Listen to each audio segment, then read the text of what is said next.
desordenice.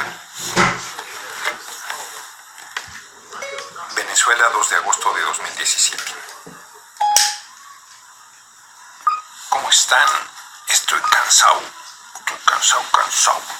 No cansado, la verdad es que ayer fue un día pesado el regreso de Venezuela. Híjole, ahora no me traje mi copa para poner el agua, entonces ahora le haré propaganda para que se cabronen mis malquerientes a la perrier.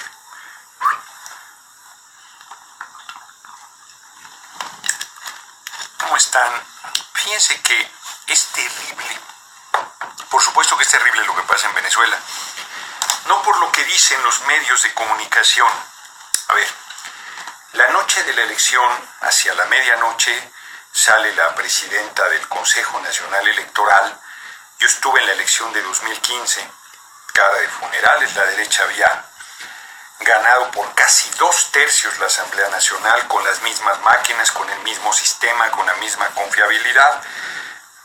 Se reconoció la derrota, reconoció el Consejo Electoral con toda claridad lo que había pasado.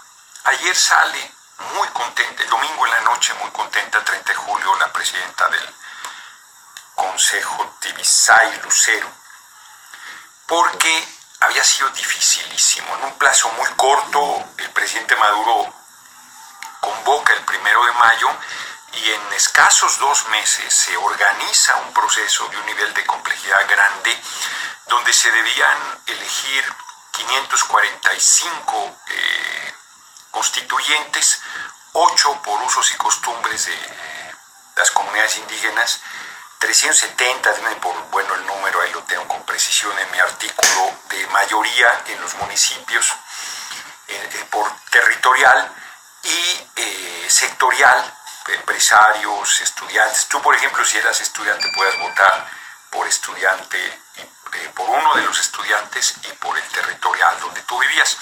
Entonces, en la noche, después de que la derecha fascista, un sector de la oposición fascista, había estado los días previos generando un nivel de violencia brutal, 29 personas quemadas vivas, las guarimbas, que son barricadas. A ver, aquí en México, si pusieran barricadas para que la gente no pudiera pasar, con gente armada, con fogatas, con alambres filosos, pues llegaría el ejército y barrería con todos esos, o la Policía Federal. O sea, ya ahí están. Vieron la bomba a un contingente de policías que iban en un operativo ese día de la elección. Estalla la bomba, dicen que no era una bomba, es terrible. ABC, de manera de España, canalla, con ese atentado. Cualquier país del mundo se hubiese condenado ese atentado terrorista. Y acá la violencia de Maduro por la constituyente. ¿Qué tiene que ver todo el esfuerzo bárbaro del pueblo, del órgano electoral, de todo el que quiere la paz en Venezuela, con esos atentados miserables, cobardes? Nada, pero toda la perversidad de los medios y el acoso a Venezuela ahí plasmado. Entonces la presidenta sale pues muy contenta por participar más de 8 millones de personas. Nosotros la vimos al día siguiente, hacia las 2 o 3 de la tarde, y la verdad es que se veía apesadumbrada, porque después de la hazaña que lograron, dice, los medios se comieron lo que pasó aquí. Nadie habla de los 8 millones de participantes, del esfuerzo, de los actos de heroicidad. Hubo centros de votación donde aventaron granadas a los centros de votación. Quemaron maquinaria. Hubo una mujer que fueron a amenazar de quemar su casa si no se hacía un día antes de la elección donde estaban las máquinas para votar porque querían quemarlas, y ella no les dijo dónde estaban. La presidenta dice, yo les decía, diles, pues que las quemen, ¿qué importan las máquinas? Las máquinas de esa misma empresa que hoy miserablemente salió a decir que los datos dados por el servicio electoral no eran los fidedignos. No dice cuáles son los fidedignos, dice que no eran cuando participaron en todas las auditorías y corresponde al órgano electoral. O sea, una cosa infame. No se va a dar un precedente de este tipo en ningún país del mundo. El acoso, el desconocimiento, la intrusión, en los asuntos internos de Venezuela. Aquí en 2006 hicieron un fraude electoral monstruoso contra el pueblo de México y contra la coalición que llevó a López Obrador.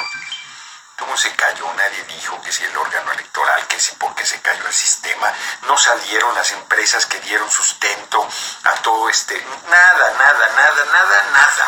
2012, en 88, en la dictadura de Pinochet no dijeron nada, Estados Unidos, en Chile, 17 años de dictadura, decenas de miles de asesinados, una cosa monstruosa.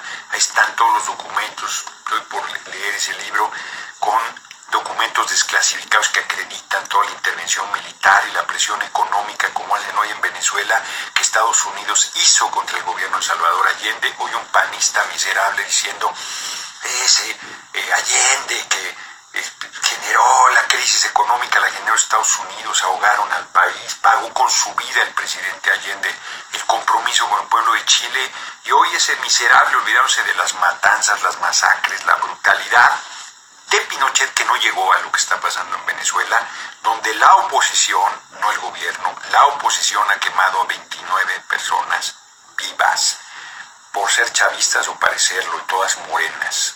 Una cosa monstruosa. De eso no dice nada Peña, no dice nada Videgaray, no dice nada Calderón, no dice nada Fox, no dice... no contestó, y ahorita entra la pinche llamada. Bueno, entonces, la verdad es que muy grave toda la ofensiva contra Venezuela. Y dicen mentiras. Hoy yo iba a hacer una videocolumna, pero Federico mandó, allá iba a ver ya a Manuel Díaz para debatir conmigo sobre Venezuela, diciendo mentiras que, a ver, llega Chávez, candidato a la presidencia, llega a la presidencia ofreciendo que va a convocar a una asamblea constituyente porque la Constitución ya no da, no puede ser el marco legal, tiene que haber un cambio en beneficio del pueblo. Cuando jura como presidente, le juramentan, le llaman ellos a la toma de protesta, que acá le decimos, dice, juro sobre esta Constitución moribunda, ¿no? Y convoca a la constituyente. Bueno, hubo como 200 impugnaciones en la Suprema Corte, que no se llama Suprema Corte de Justicia en Venezuela, en Tribunal Supremo, creo que se llama, de Justicia, o Supremo Tribunal de Justicia. Casi 200 impugnaciones contra la convocatoria a la constituyente. Al final la constituyente se hizo una nueva constitución, sesionó en paralelo la Asamblea Constituyente con el Congreso, que era Senado y Cámara de Diputados. Chávez, como ofreció, fue a poner su cargo de presidente bajo la responsabilidad de la Asamblea Constituyente, que estaba por encima de todos, y la Asamblea convocó una nueva elección que ganó el presidente Chávez. En la Constitución que de ahí surgió y que tuvo que ir a referéndum y que el pueblo validó, en esa Constitución se establece que puede convocar a la Asamblea Constituyente, sigue la figura de Asamblea Constituyente, sigue ahí presente, y dice que la puede convocar el presidente, la Asamblea Nacional, que es la Cámara unicameral, hay una sola Cámara de Diputados. En Venezuela desapareció la de senadores. El pueblo, 15% del pueblo puede convocar a la constituyente. Bueno, Maduro hace la convocatoria con base al fundamento constitucional y empiezan a cuestionar que no, que debería haber un referéndum antes, cuando la Constitución no dice nada de eso. Hoy Manuel Díaz insistía, le dije, dime dónde. En el libro de texto no es la Constitución. La Constitución no dice eso. En su facultad convoca. El órgano electoral en muy poco tiempo organiza una elección de un nivel de complejidad muy grande y con un nivel de violencia, de terror que quiso sembrar la derecha para que la gente no participara. Y la gente en muchas zonas del país hizo acciones heroicas para acudir a votar. En Caracas mismo, miren, yo les voy a decir la verdad, lo que pasó a mí, lo que me pasó el viernes.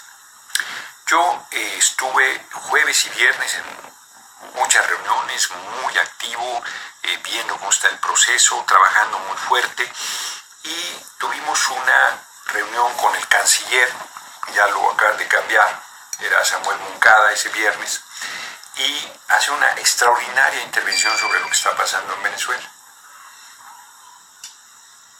Una reunión de poco más de 2 horas, Yo tenía que estar a las 7:30 en Venezolana de Televisión. Yo dije, ya había pedido a la gente del servicio electoral que si me podía llevar a alguien al lugar. Yo no consideraba prudente, siempre me muevo por mi cuenta sin problema. Y esta vez no consideraba prudente hacerlo, porque hay lo que llamas guarimbas, son en realidad barricadas, donde agreden a la gente si quiere pasar.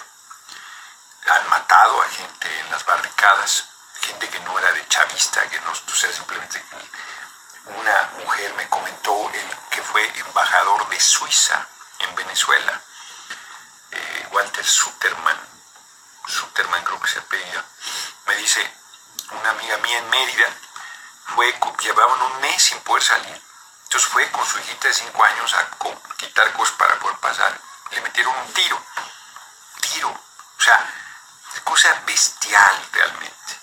Entonces, yo no sabía si me iban a llevar o no. Dije, bueno, pues si no van a llevar, pues no voy. Me parece imprudente irme en un taxi. Pues claro que no podía llegar en un taxi. El vehículo que me llevó batalló en serio para llegar a Venezolana de Televisión. Varias barricadas sin gente, porque además no tienen la fuerza que dicen tener, sin gente.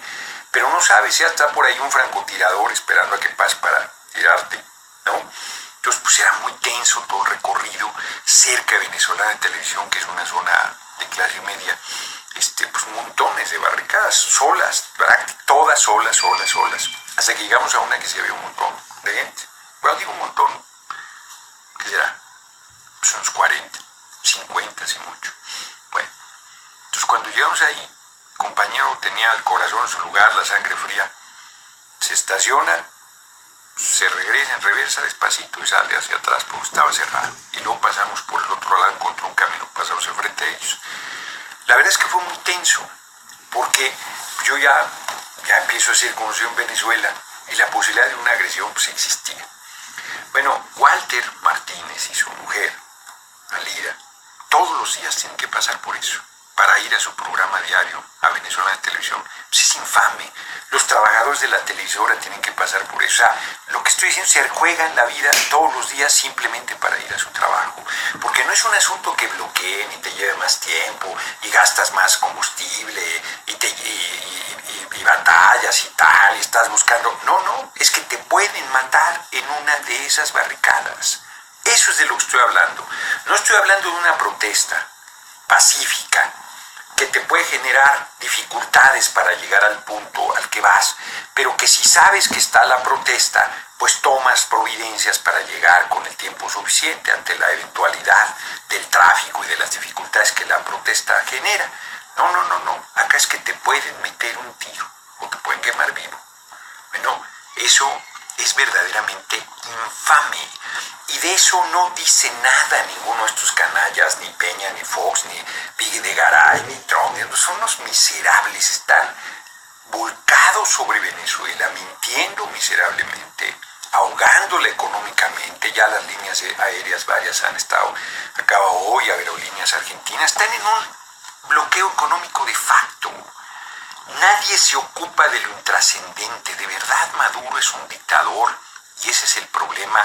Y Estados Unidos es el salvador de los pueblos del mundo que tienen dictaduras y van a salvarlo. Se les olvida que Saddam Hussein, que supuestamente tenía armas químicas, fue asesinado, ejecutado, dicen ellos, y ahí siguen.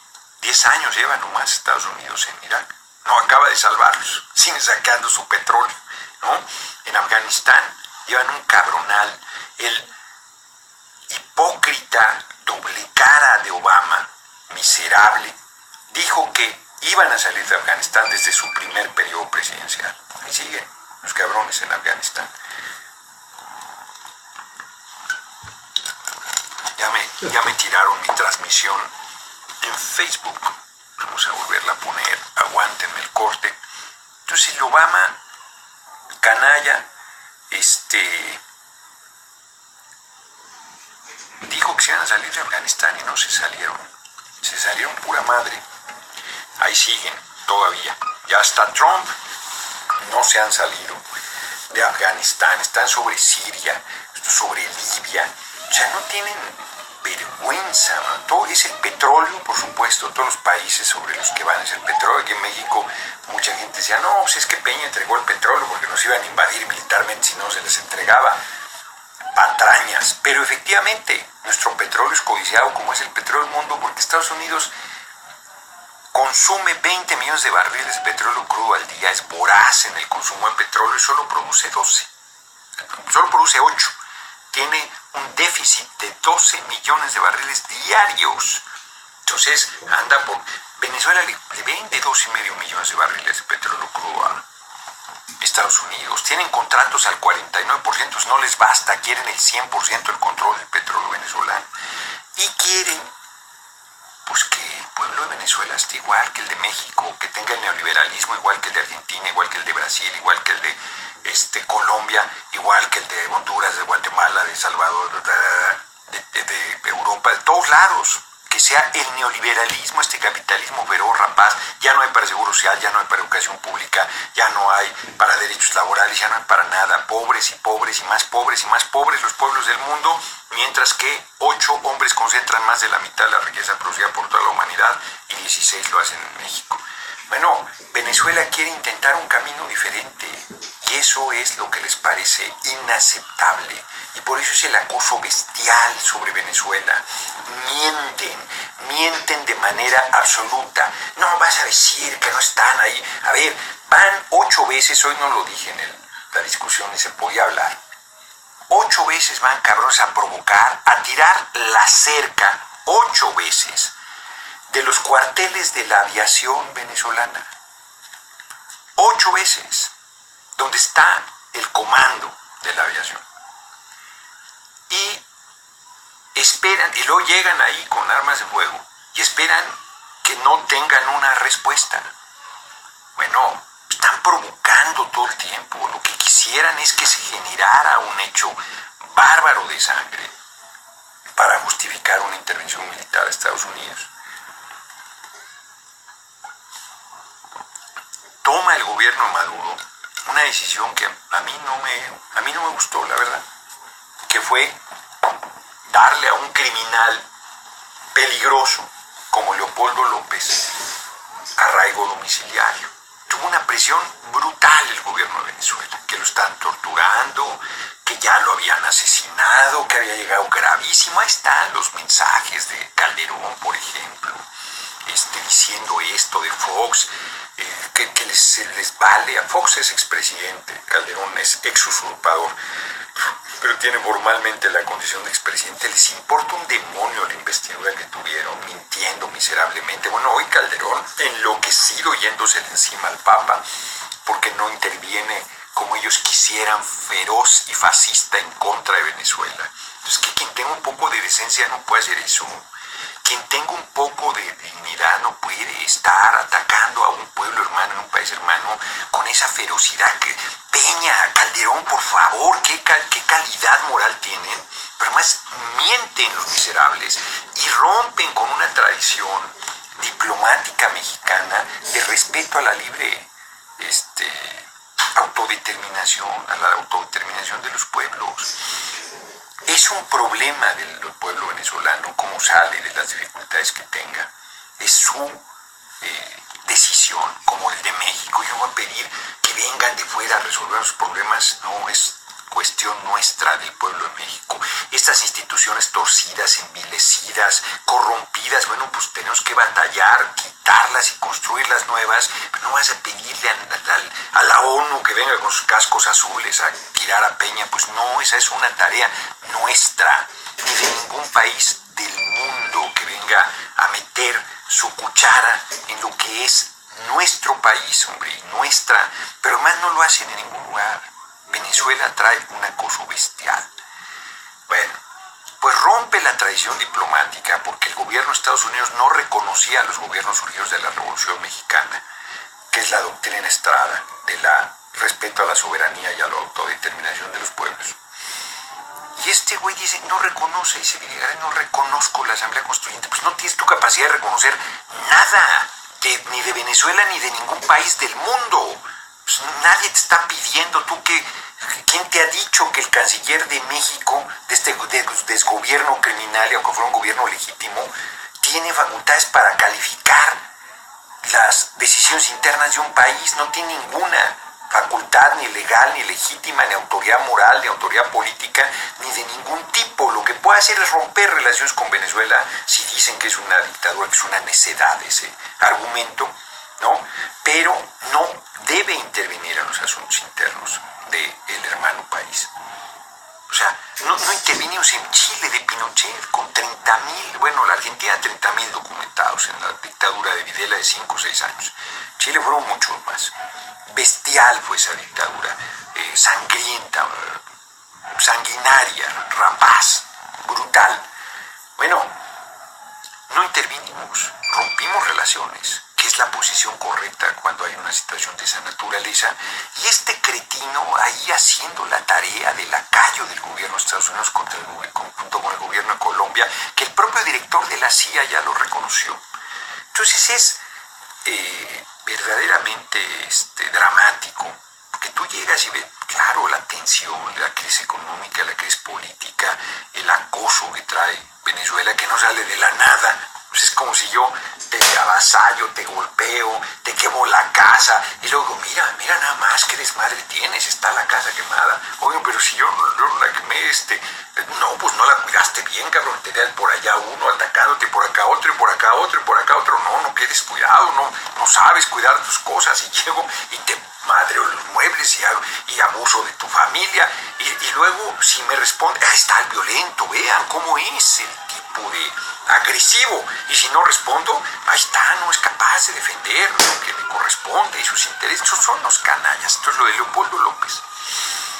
Lo llevan a arresto domiciliario después de la presión bárbara que hubo sobre Venezuela. Yo dije, bueno, pero ¿por qué lo llevan? No es un hombre mayor, no tiene problemas de salud, no, pues ¿por qué? Pues es evidente que fue por las presiones. Bueno, ayer el gobierno le retira la prisión domiciliaria, porque además siguió complotando desde la casa Leopoldo López, llamando a tomar las armas contra la Asamblea Constituyente, una serie de cosas de esa naturaleza. Bueno, no los medios, ahí lo vieron ustedes. Detienen en la madrugada a Leopoldo López. ¿Cómo detienes a un preso? ¿Cómo apresas a un preso? Si estaba ya preso. Domiciliario, pero preso. O sea, qué desvergüenza, ¿no? Margarita Zavala, ay, apresaron, ya estaba preso, no te hagas, ya se te olvidó. Ahora resulta que ya tienes Alzheimer, ¿no? Y quieres ser presidenta de la República. No, sin vergüenza, son unos farsantes, son unos hipócritas, unos doble moral. Por supuesto que cualquiera podría decir, pues ¿para qué te metes en ese problema? Si tú tratas de que haya razón, pensamiento crítico, apertura a ver lo que realmente está sucediendo ahí, pues la campaña de medios es tan bestial, pues que te hace daño, porque te dicen, no, estás defendiendo una dictadura, ¿cómo es posible? Pues no es cierto, no, ni defiendo una dictadura, ni defiendo nada, simplemente digo, hay un acoso bestial sobre Venezuela, y si lo toleramos después vendrá sobre México, si la izquierda gana. No, nosotros no somos Venezuela, ni vamos a seguir el camino de Venezuela, no porque sea bueno, malo, regular, sino porque nosotros construiremos nuestro propio camino. Pero si hacemos un gobierno en beneficio de la gente, se nos van a venir encima con todo. Y cuando necesitemos ayuda de los demás, van a decir, pues ustedes se callaban cuando estaban madreándonos a nosotros. No, señor, tú no debes, por comodidad, por cobardía, por debilidad, no debes callarte cuando estás viendo una acción infame, aunque otros no la alcancen a ver. Tu obligación moral y tu obligación política es ayudar a que se sepa la verdad de lo que está sucediendo verdaderamente. Eso quiere decir que no hay una dificultad, la hay. Eso quiere decir que no hay una inflación bárbara, existe. Eso no quiere decir que la gente no está gastando en este momento la mayor parte de su salario en comida, porque si hay comida, pues está en el mercado negro y está carísima. Entonces, eso quiere decir que no está gastando fundamentalmente todo su ingreso solo en comer. Así está. Hay una situación de que han hecho pedazos la moneda. que han fortalecido los niveles de especulación y de que han generado una inseguridad monstruosa, con paramilitares, con terror, con todas estas cosas. En ninguna de las guerras civiles de Venezuela, que fueron muy cruentas, había, como aquí en la guerra reforma que se decretó tanto por el imperio de Maximiliano como por el gobierno encabezado por Juárez, la pena de muerte al adversario, pues no se quemaba vivos a las personas. En Venezuela nunca, ni siquiera en los momentos de mayor crudeza en la guerra civil. Y hoy están quemando personas vivas. O sea, eso parece como decir cualquier cosa, y de verdad, si se piensa sobre ello, es terrible. Que está quemando vivas a las personas no es el gobierno de Maduro, es la oposición. Díganme en qué lugar la oposición te mata a un integrante del órgano electoral. A ver aquí, que la oposición del PAN o de izquierda matara a un integrante del INE. Tú tan tranquilo, que aventara una granada, que tomara los centros de votación, que quemara los paquetes electorales, no le pasaría nada. No habría ningún acto de implicación jurídica sobre quien hiciese todo eso. Hombre, o sea, que fueras allá a la Sedena y tiraras las pinches rejas, no te pasaría nada. Hombre, o que le pusieras una pinche bomba a un cuerpo policíaco como el que iba ahí. Ahí está el video. Y mueren 4 policías y aplauden unos güeyes, como si hubieran metido un gol. Hijo de la chingada, mano. Y no tienes ninguna implicación, ya no digo moral, legal. Hombre, es terrible. Lo que están haciendo es monstruoso. Y ellos están haciendo lo que pueden. Tiene una fiscal ahí que los traicionó porque el marido se metió en cosas de corrupción, los tienen agarrados, de donde les platiqué. Bueno, tú vas y presentas, ahí sí de verdad presentas a los responsables de los actos y los deja ir. A los que queman vivos, a los que matan gente, o sea, a ver, un tipo intelectual, políglota, cultísimo, llama a la gente a que si hay una manifestación chavista abajo le avienten aunque sean las macetas. Y un imbécil, una botella de agua congelada la avienta desde un piso alto, le pega en la cabeza a una mujer que va al trabajo, ni siquiera está en la manifestación, y la mata. Díganme que no tiene responsabilidad ese pseudo intelectual, fascista miserable, que decía, no, cuando los madren en una protesta, pues piensen en Gandhi y en Luther King y tal, pero no se dejen. Pues, ¿qué es eso? ¿Qué es eso, cabrón? Pero, bueno, eso todavía. Pero que les llame a aventarle macetas y un tipo avienta una botella de agua congelada y mata a una mujer que iba a trabajar. Y de eso, o sea, ¿qué dices de eso? ¿Cómo? ¿Qué oposición es esa?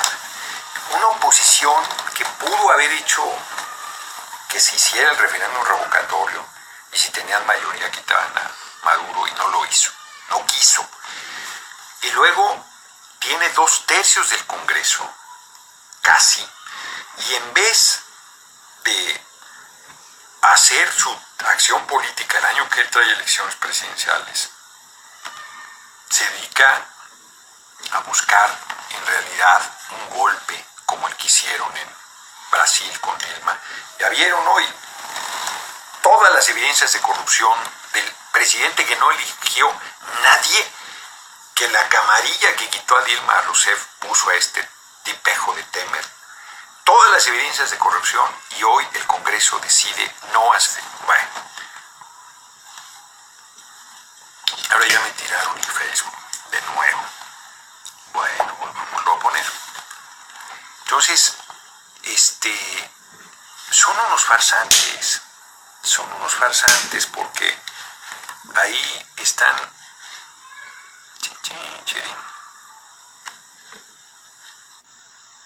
mintiendo y ahí no hay juicio político y tan tranquilos. pues si ahí no hay rompimiento del marco legal y no hay un golpe de Estado, hay un golpe parlamentario, que es ahora la forma de golpe de Estado que han estado utilizando. Lo hicieron en Paraguay con Lugo, lo hicieron en Honduras con Zelaya, lo hacen en Brasil con Dilma Rousseff, ¿no? Y nada, de ahí no se dice nada. Pero acá, dictador, elegido democráticamente dictador. El año que entra hay elecciones, dictador. Están convocadas las elecciones de gobernadores para diciembre, dictador. Perdió la mayoría en el Congreso en la elección pasada y lo reconoció, dictador. Convoca a la Asamblea Nacional Constitucional, que es una asamblea del pueblo sin partidos. No participaron los partidos en la elección, fueron ciudadanos todos sin ninguna cobertura partidaria los que fueron a la elección, y pone ahí su destino y el destino de Venezuela. Y le dicen dictador. Pero por favor, inclusive algunos de los hombres y mujeres que van a la Asamblea Constituyente aspiran al cargo que Maduro tiene. Esa es la verdad. Por ejemplo, Diosdado Cabello. Y puede ser el que sea elegido presidente de la Asamblea. Y él pone en manos de todo ese conglomerado de muchos cuadros del PSUV y cuadros que no son del PSUV, un montón de gente del movimiento abajo que va a una oleada de recambio del proceso en Venezuela. Entonces, pero no participaron los partidos. Y la derecha decidió no participar. Ellos se excluyeron. Si nosotros decidimos no participar en la elección presidencial 2018, porque el órgano electoral es una porquería, porque el tribunal es igual, porque van a hacer fraude, porque es inequitativo, por tal y tal y tal y tal, nos aplauden de pie, cabrón. Ellos hacen su elección e imponen al del PRI o el PAN y se acabó. Encantados de que nosotros no nos metamos al proceso electoral. Encantados. No, bueno, uno no se debe excluir de un proceso electoral. Es un error. Yo he sostenido que no debemos renunciar a la vía electoral y se debe mantener con la presión social, con la rebelión, el llamado que estamos haciendo para todo el 1 de septiembre. Y estos no van. Bueno, pues si no van, asumen la decisión. Yo creo que fue un error y lo están viendo ahora que fue un error. Y entonces no sería nada la oposición venezolana sin todo el apoyo de Estados Unidos y de los medios internacionales, hombre. ¿Han tenido en algún momento un respaldo popular? Claro que lo han tenido, lo tuvieron en la elección de 2015, que fue su momento más alto. Y lucharon por la basura y con toda la violencia bestial que desataron, se tuvo la votación más alta que haya habido en la historia de Venezuela desde que llegó Chávez a la presidencia. O sea, para decirlo claro, es la votación más alta que ha tenido el chavismo. Ni con Chávez vivo tuvo una votación de ese tamaño, de esa dimensión fue la votación. Por eso están ardidísimos, por eso están no queriendo reconocer. Miren la doble moral. 2 semanas antes, cuando es el simulacro, el ensayo sobre esta elección, porque era una elección diferente a las otras, la oposición de derecha hace un plebiscito sin nadie que la supervisara, nadie, la organiza la propia oposición, ella la califica, ella decide, ella cuenta, ella todo. Queman todo, las actas, los votos, todo lo que es sustento de la participación lo queman. Dicen que participaron más de 7 millones de personas y nadie, ni un solo medio de México o del mundo, ni uno cuestionó eso. Les dieron por buena la cifra de 7 millones de saliva, sin que probaran nada. Y el Consejo Nacional Electoral, con todo un prestigio y un respaldo detrás, sale hasta la empresa que les vendió las máquinas a atacarlos. Es infame, es verdaderamente canalla lo que están haciendo con Venezuela. Es de un nivel de perversidad inaudito, que no les perdonan 2 cosas: que el petróleo estén centralmente usándolo en beneficio de su pueblo y que hayan decidido un camino diferente socialismo. Yo no sé si eso es lo que estén construyendo. Lo que sí están haciendo es no aplicar las políticas neoliberales. Esas no las están aplicando. Bueno, pues eso es lo que no se les tolera. Porque además su ejemplo, su mal ejemplo, tan irradia, que toda la zona que tenía gobiernos de derecha se cambió en Argentina, en Brasil, en Bolivia, en Ecuador, en Paraguay, una influencia importantísima en una recuperación de las pequeñitas naciones del Caribe que habían sido ninguneadas y que el comandante Chávez articula, impulsa, apoya. Pues por eso no le han podido ganar a Venezuela ni una votación en la OEA, ni una, a pesar de que es un instrumento de Estados Unidos. Porque en realidad Venezuela sí hizo una política de solidaridad con los pueblos de la región y sí ha tratado de construir un camino diferente en beneficio de su pueblo. Pues no se le perdona. ¿Quién es el gobierno de Estados Unidos para decidir por nuestros pueblos qué tienen que hacer? ¿Por qué nuestros pueblos se tienen que morir de hambre para que haya 8 cabrones en el mundo que concentran más de la mitad de la riqueza producida por toda la humanidad? Pues es irracional. 6 son norteamericanos, de esos 8. 6 son estadounidenses. Ni nombre tienen, hombre. Estados Unidos ni nombre tiene. No es América, América es todo el continente. No es Norteamérica, es Canadá, México y Estados Unidos, Norteamérica. No es Estados Unidos porque hay muchísimos países que se llaman Estados Unidos, el nuestro incluido, cuyo nombre oficial es Estados Unidos Mexicanos. O sea, entonces no pueden ser Estados Unidos de Norteamérica porque Norteamérica es Canadá y es México. Ese nombre ni nombre tienen y ni su geografía conocen. Y creen que pueden meterse en todos los países del mundo y lo han hecho y se acabó ya, se acabó. Eso no puede seguir siendo. Eso se tiene que terminar. Lo han hecho a través de la fuerza, a través de la guerra, a través del militarismo, a través de la presión económica. Eso nos robaron más de la mitad del territorio. Una guerra injusta.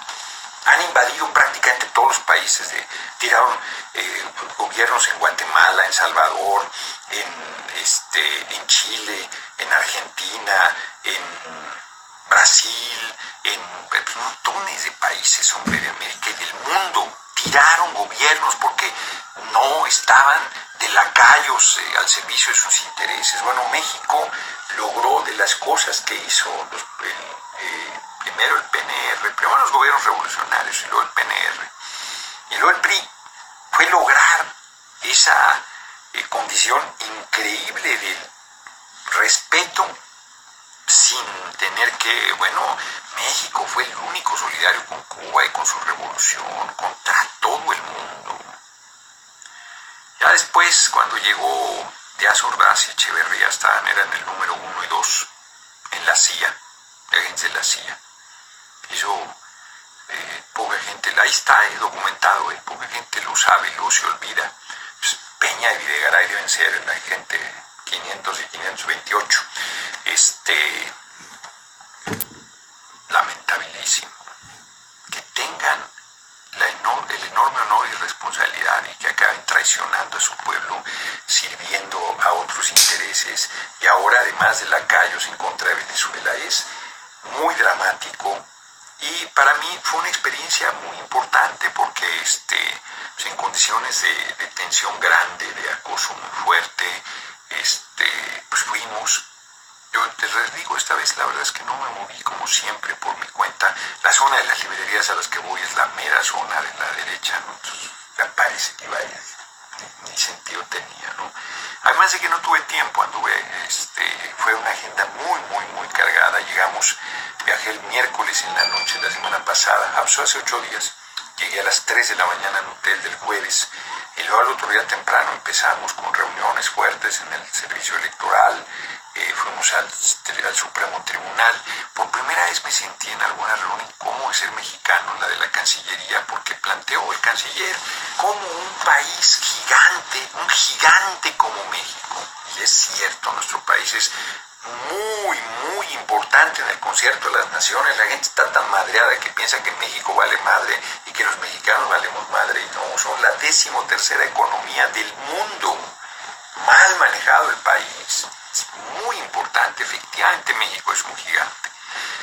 ¿Cómo se pliega Estados Unidos?, dice el entonces canciller. Y yo pues, me sentía espantoso, ¿no? Porque pues, a mí no me representa Peña, lo he combatido, pero eso no quita la vergüenza de un papel tan miserable como el que Peña Nieto y Videgaray hayan venido desarrollando. Entonces yo ahí hice, tanto en el tribunal, en la Cancillería, pues, intervenciones en el sentido, yo no represento a México, no vengo a nombre de México, pero sí les puedo decir que ese gobierno está reprobado por el 92% de la gente, que es un gobierno hipócrita, que ni siquiera respeta el voto del Estado de México. Y están hablando de democracia afuera, ni siquiera quiere Peña Videgaray hacer elección en su partido, el PRI, para elegir democráticamente al candidato a la presidencia del PRI, y se llenan la boca de hablar de democracia fuera del país. No son increíblemente desvergonzados, de un nivel de cara dura impresionante, y pues es muy indignante lo que está pasando. Es como ver que se le avienten en jauría a alguien y que tú digas, no, me hago para atrás, ¿no? Porque la jauría me va a devorar a mí también, ¿no? Pues ni modo, pobre, pues que se lo coman. No, ¿qué es eso? Pero además el pobre no es pobre, el pueblo venezolano está dando una lucha verdaderamente heroica y titánica. El mensaje que mandó no es un mensaje de apoyo a Maduro en el sentido plano de la palabra, por supuesto que es un respaldo a la revolución bolivariana que en este momento está encabezando desde la presidencia Maduro, pero es un llamado a la paz, es un llamado a construir una solución que le dé tranquilidad y rumbo, profundidad al proceso que están desarrollando. Yo no subestimaría ni sobreestimaría lo que pasó, y fue muy importante, muy importante. Por más que quieran silenciarlo, que quieran desvirtuarlo, que quieran desconocerlo, que estén hostilizando, pues el pueblo no se acobardó. La gente, mucha de la gente, fíjense lo que les voy a decir, mucha de la gente que salió a votar el domingo se estaba jugando la vida. Se estaba jugando la vida por ir a votar. No ganaba nada personal. Iba a una cosa colectiva, a un mensaje político general. Y salió a jugarse la vida, y hubo 15 personas que pagaron con su vida haber salido a votar o haber salido a cuidar las casillas, los centros de votación. Hubo gente que pagó con su vida. Candidato que mataron, los 4 policías que mataron, y el pueblo no se acobardó, dijo, no, si el pueblo se mueve no hay nada que lo detenga. En lo individual, pues es una tragedia, las familias que hoy están llorando su pérdida, pues una chingadera, pues claro que lo es, ¿no? Pero hicieron algo grande, no, pues no acabaron sus días muertos de miedo y avasallados y envilecidos. No, fíjense, estoy leyendo un libro, me lo regaló el Pepetón, Teología Africana, de Chinua Achebe. La verdad es que es un libro muy bueno, las 2 primeras muy buenas. La primera me gustó mucho, Todo se desmorona. Me alegraría de otra muerte, bien, no, muy bueno también, pero me gustó más el primero. Siempre es cuestión de cada quien, ¿no? Ya estoy leyendo la tercera, de La flecha del Dios. Y hay una parte donde en esta organización que había antes de la llegada de la religión protestante, se hizo pedazos y ya me volvieron a tirar el Facebook, pues así están de culebras, ¿qué le vamos a hacer? Ni hacernos mala sangre, van 3 y regularmente me la tiran unas 7 veces, así es que ahí vamos más o menos por el mismo rumbo. Me voy a esperar para que me oigan también los de... miren, aguántenme los de Periscopio, voy por una... Bueno, ahorita porque sí, de hecho no me han visto. Voy por una vuelta, aguántenme el corte.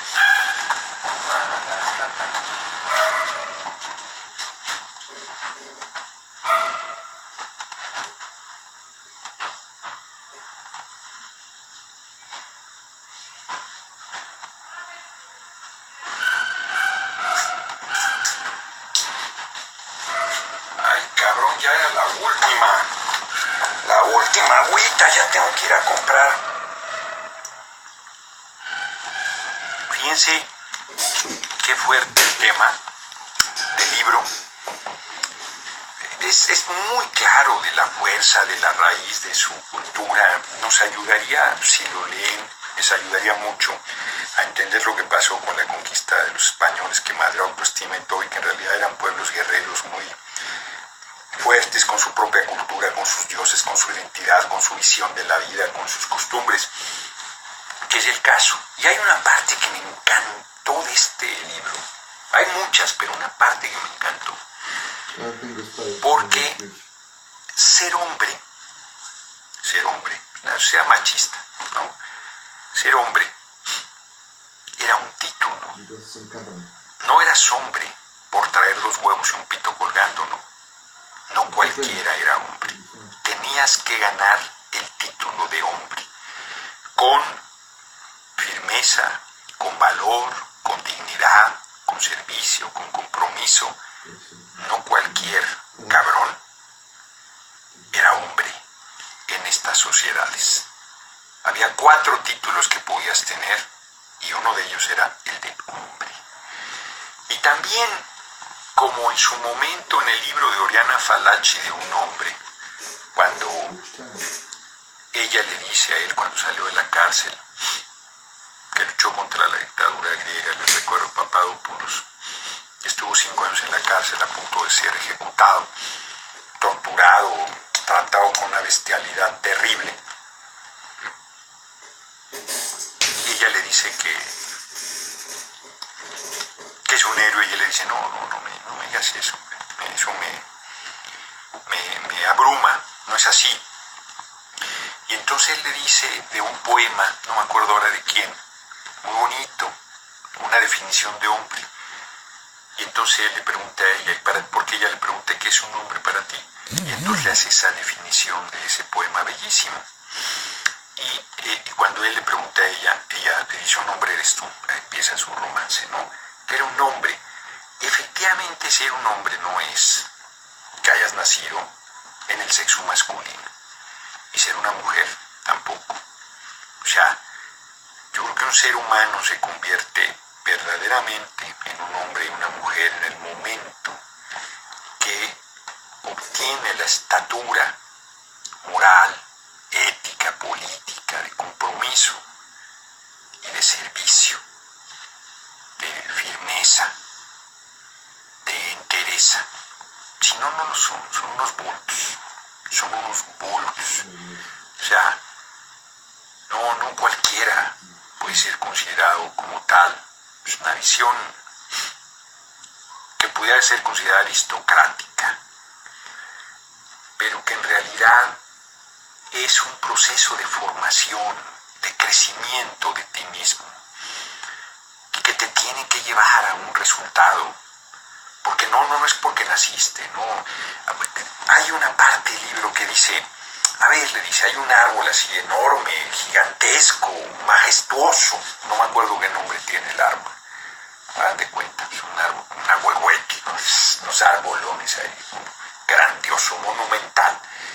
Y le dice uno de los ancianos de la tribu, de la nación, a ver, dice, tú puedes tomar una semilla del árbol el ahuehuete, por decir algo, y la puedes sembrar, pero no se va a dar.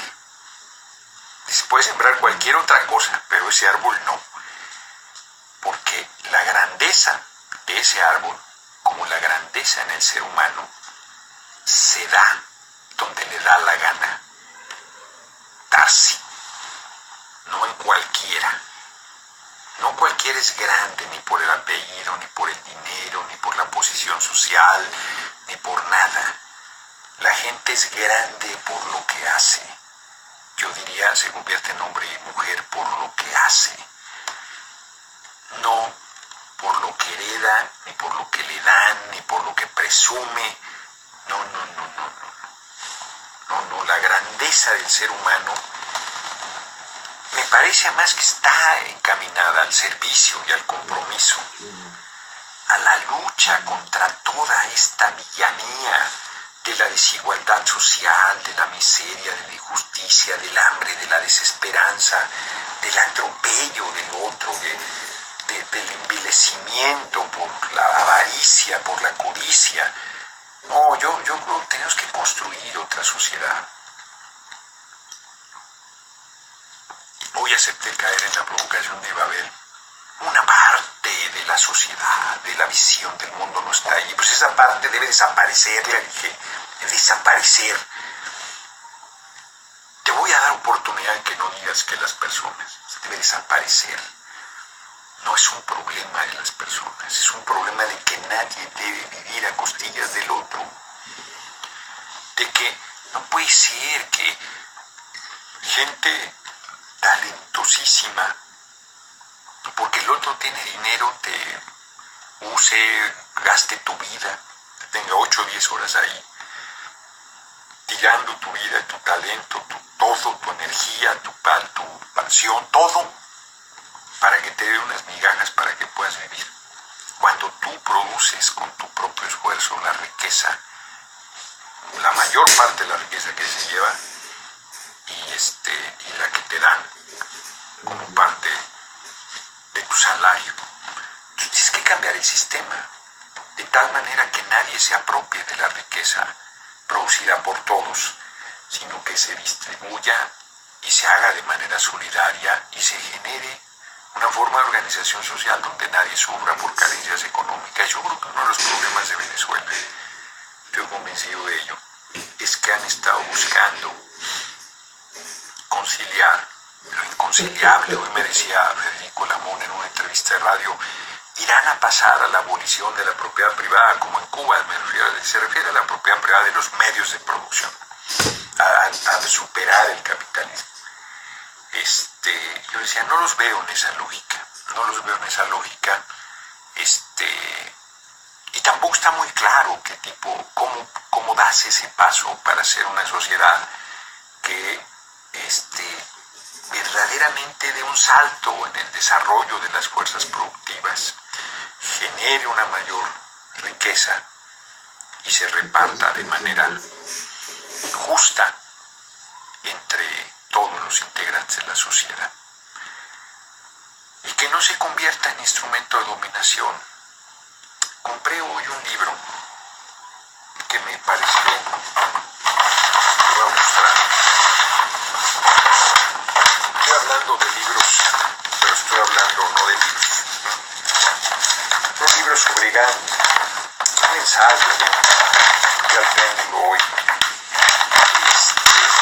Un señor que acumulando libros, miren. A ver si lo encuentro porque lo leí así al azar. Y casi que por eso lo compré, estaba dudando porque están re caros los pinches libros. Y hay una parte sobre el gobierno que el propio Henry David Thoreau plantea que el mejor gobierno es el que menos gobierna, el que menos se entromete, el que deja la responsabilidad individual y la libertad del ser humano. Yo creo que tendremos que llegar en algún momento a ello. Va a estar difícil encontrarlo porque fue así al azar que lo abrí. Aquí está, a lo mejor aquí está. Y hay una reflexión bien interesante de Gandhi. Digo que casi que por eso lo compré. Que en esencia lo que dice es esto que les estoy planteando, ¿no? El tema de lograr que el ser humano se autogobierne, que no sea necesaria la participación de otros, que se genere una sociedad de desarrollo para todo. Aquí está. El poder político, en mi opinión, no puede ser nuestro objetivo final. Es uno de los medios utilizados por el ser humano para progresar en todos los sentidos. El poder de controlar la vida nacional mediante representantes nacionales se denomina poder político. Los representantes serán innecesarios si la vida nacional llega a ser tan perfecta que puede autocontrolarse. Será entonces un estado de anarquía ilustrada en que cada persona se convertirá en su propio soberano. Se comportará de tal manera que su conducta no será un obstáculo para el bienestar de sus vecinos. En un estado ideal, no habrá instituciones políticas y por consiguiente no habrá poder político. Por eso Thoreau dijo, Henry David Thoreau, en su memorable afirmación que el mejor gobierno es el que menos gobierna. Esto lo planteó Gandhi en un escrito de 1939, La anarquía ilustrada. Para los que les da miedo la palabra anarquía, casi que solo por ese párrafo que estaba hojeando el libro y lo leí y dije, no, sí, debe tener cosas que valen la pena. La obra de Gandhi se llama, lo compré, dije, lo voy a revisar y me compré otra vez una traducción. Y seguimos en lo mismo, no estoy hablando de literatura, del discurso de la servidumbre voluntaria de Etienne de la Bourdieu, quién sabe cómo se pronuncia en francés, que tiene la parte esa que traduje en el de desobediencia civil. Aquí con una tradición con pequeños variantes, dice, el pueblo, en la contraportada, es el pueblo el que se subyuga a sí mismo, el que se degüella, el que pudiendo elegir entre ser siervo o ser libre, abandona su independencia y se unce al yugo. El que consiente su mal, o más bien, lo busca con denuedo. Si le costase algo recobrar su libertad, yo no lo apremiaría a ello. ¿Qué debe estimar el hombre más que recuperar su derecho natural y, por así decir, de bestia, volver a ser hombre?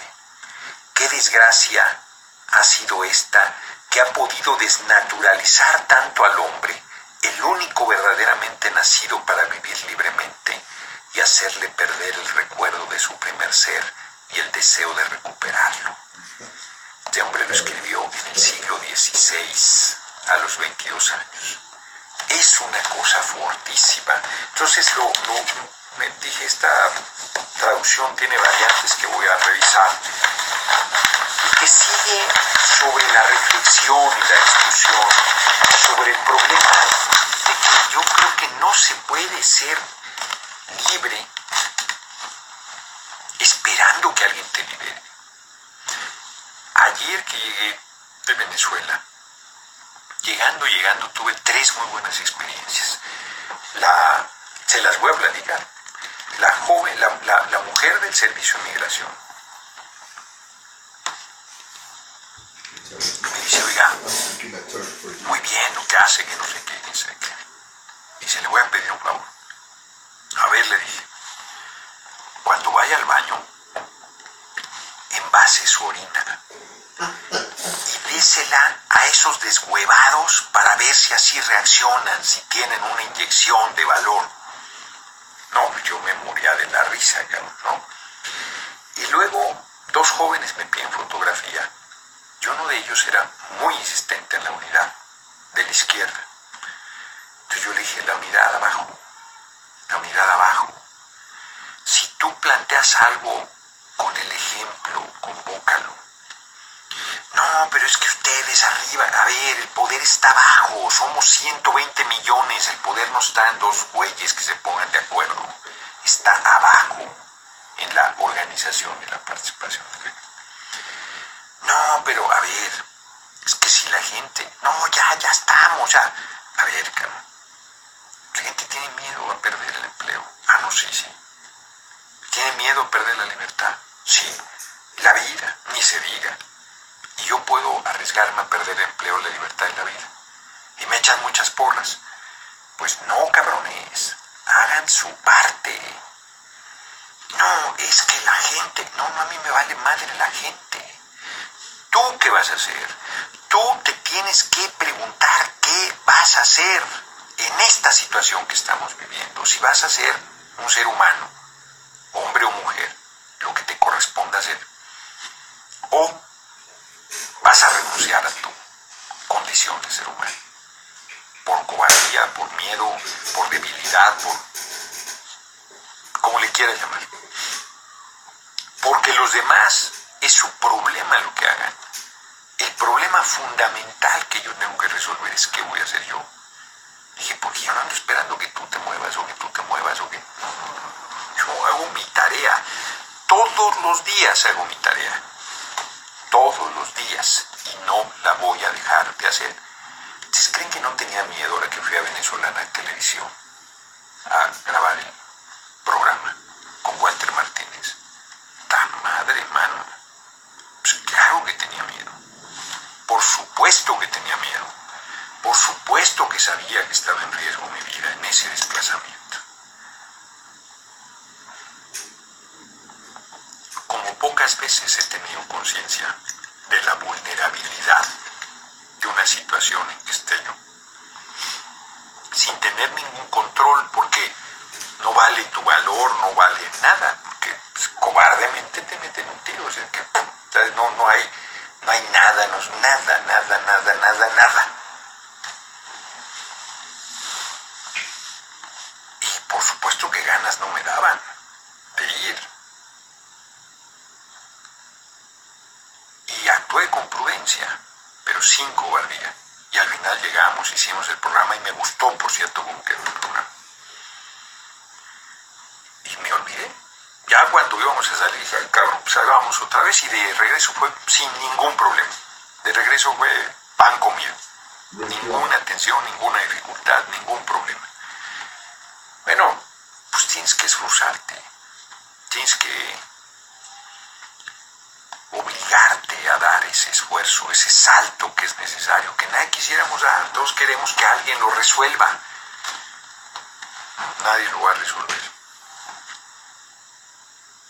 Cada uno de nosotros. Nadie más, no va a venir, aquí no va a venir nada a salvarlo, al contrario, van a venir a madrearnos cuando estemos actuando como hombres y mujeres libres. Pero a nosotros nos hacen los mandados. Si Cuba ha podido, que es un pueblo chiquito, 11 millones de habitantes, una isla pobre, si Venezuela ha podido, 30 millones de habitantes, si van a salir del atolladero, van a salir. No vamos a poder nosotros, nuestro pueblo es muy chingón, muy chingón. Es mucho pueblo, mucho. La gente nuestra es muy valiosa. Le han jodido la autoestima. Tenemos que recuperar, que la gente sepa lo que es, lo que vale, lo que puede desarrollar. Lo sabe además, instintivamente, ahí está, hombre. Si es un pueblo de carácter. Los que hablan mal de la gente se están definiendo a sí mismos. Se están retratando en la crítica que hacen a los otros, porque no confían en los demás, porque no confían en sí mismos. Porque si confía uno en sí mismo, puede confiar en los demás, sin ingenuidad, porque la traición, la debilidad, la cobardía, muchos problemas se presentan a la hora del combate. Ay, cabrón. Sí, a más de uno se le arruga el corazón, pero pues uno tiene que estar a la altura de las circunstancias. Así es que no hay más camino que la salvación por nosotros mismos. Y las experiencias de Venezuela, las experiencias de Cuba, de Argentina, de Brasil, de Paraguay, Honduras, fíjense, me estaban comentando de Honduras, qué fuerte, que su constitución es muy parecida a la nuestra. Y el actual presidente, hay un golpe de Estado, tiraron a Zelaya, llegó otro tipejo, luego está otro. Bueno, la constitución prohíbe la reelección del presidente expresamente, y una sala de la Corte decidió que sí vale la reelección y va a buscar la reelección el presidente en funciones. Contrario a lo que dice la Constitución. Hombre, solo eso le falta a la Suprema Corte de Justicia de México hacer, ¿eh? Se han pasado por la Constitución, se han limpiado con ella y la han tirado a la basura. Han hecho pedazos todo. Y sin embargo, la Constitución de Honduras y la nuestra dice que una vez que el pueblo recupere su libertad, la Constitución vuelve a valer. Y el que me lo platicó decía con certidumbre, esos canallas serán juzgados eventualmente. Y yo creo que él tiene razón, que eso pasará en Honduras y que eso pasará en México también. No, las cosas no se van a quedar como están. fraude. Pero hay que acompañar a Delfina antes de irme a Venezuela, 2 días. El lunes, porque yo vi que el martes iban a ir a la Basílica, y dije, paso, yo qué chingas voy a la Basílica. No solo soy ateo, sino es un estado laico, un movimiento político debe ser laico, no debe utilizar los símbolos religiosos, la creencia de cada quien es muy respetable, pero de ahí a estar invocando a Dios en los discursos y la chingada y hacer actos, no, o sea, es volver al siglo XIX. Es más, léanse el último libro de Juárez de Patricia Galeana, de verdad está muy bueno. Dije que debo hacer una plática sobre él y debo hacerla. Es muy buen libro. Hay cosas que no comparto en términos generales, pero es una mujer. Está bastante bueno el texto, recupera cosas bien interesantes. Hay una parte de Zaragoza, creo que por aquí lo tengo, no, está en la maleta. ¿Qué hora es? ¿Cómo andamos de tiempo? No, pues ya acabamos, no, ya se chingó el asunto.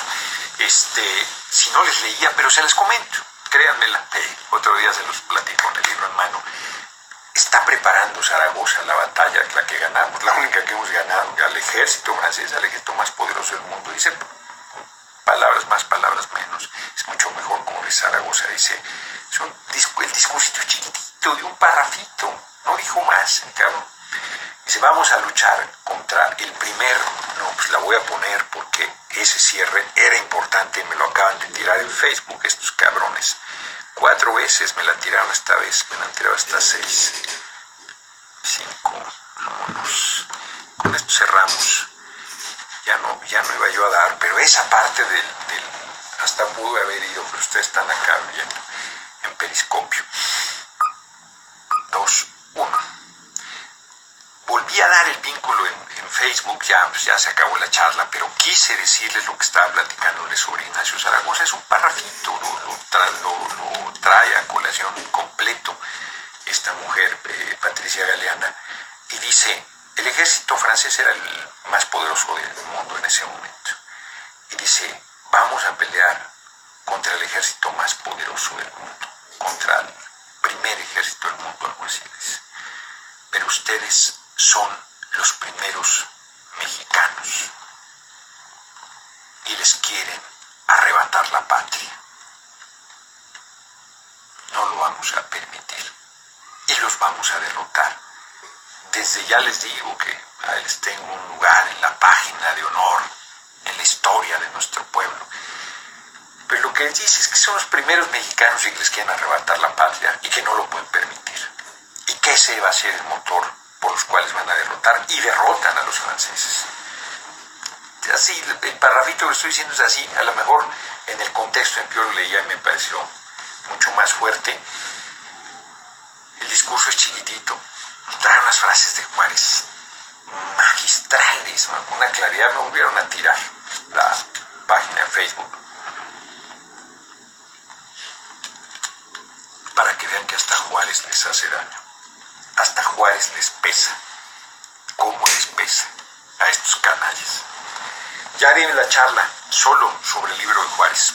Vale la pena. Está en cualquier librería, está en Gandhi, ya no voy a dar acá el vínculo. Finalmente fueron 6 veces, porque si lo diera otra vez sería igual que las pláticas anteriores. Pero así está la vida. Les mando un abrazo, que descansen. Estaba cansado, tenía mucho sueño, pero miren que agarré aire porque se me pasó la hora rapidísimo, ni cuenta me di. Hasta luego.